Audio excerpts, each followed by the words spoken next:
Kuwait international airport పూర్తిగా కోలుకోవడానికి 1 సంవత్సరం పడుతుందా?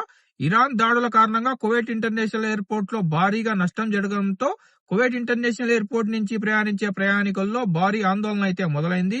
ఇరాన్ దాడుల కారణంగా తీవ్రంగా దెబ్బతిన్న కువైట్ ఇంటర్నేషనల్ ఎయిర్పోర్ట్ పూర్తిగా పునరుద్ధరించడానికి కనీసం 1 సంవత్సరం సమయం పట్టొచ్చని అంతర్జాతీయ విమాన రంగ సంస్థ అయిన IATA అయితే వెల్లడించింది. బ్రెజిల్లో జరిగిన IATA వార్షిక సమావేశాల్లో ఈ విషయాన్ని అయితే వెల్లడించారు. IATA ప్రాంతీయ వైస్ ప్రెసిడెంట్ అయిన కామిలాల్ అవాది గారు మాట్లాడుతూ కువైట్ ఇంటర్నేషనల్ ఎయిర్పోర్ట్ టెర్మినల్ కు నిర్మాణ పరంగా తీవ్రంగా నష్టం జరిగిందని, మరమ్మతులు మరియు పునర్నిర్మాణ పనులు చాలా క్లిష్టంగా ఉండబోతాయని ఆయన అయితే చెప్పారు.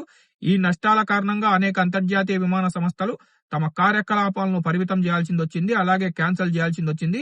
దీంతో కువైట్ ప్రభుత్వం మరియు విమాన అధికారులు ప్రత్యామ్నాయ టెర్మినల్ ఏర్పాటు, అలాగే దీర్ఘకాలిక పునరుద్ధరణ ప్రణాళికపై చర్చలైతే ప్రారంభించారు. అధికారుల సమాచారం ప్రకారం ఫిబ్రవరి 28న ప్రారంభమైన ఇరాన్ అమెరికా యుద్ధం సమయంలో కాల్పుల విరమణ ప్రకటించే వరకు కువైట్ ఇంటర్నేషనల్ ఎయిర్పోర్ట్ పై 5 సార్లు దాడికైతే గురైంది.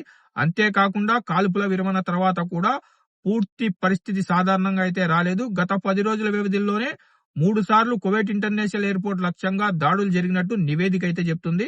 ఈ పరిణామాల వల్ల కువైట్ నుంచి ప్రయాణించే వేలాది మంది ప్రయాణికులు ఇబ్బందులు ఎదుర్కొంటున్నారు. కొన్ని విమాన సర్వీసులు రద్దు కావడం, మరికొన్ని ఆలస్యం కావడం వల్ల ప్రయాణ ప్రణాళికలు ప్రభావితం అవుతున్నాయి. విమానాశ్రయం పూర్తిగా పునరుద్ధరించబడే వరకు తాత్కాలిక ఏర్పాట్లు అయితే కొనసాగుతున్నాయి.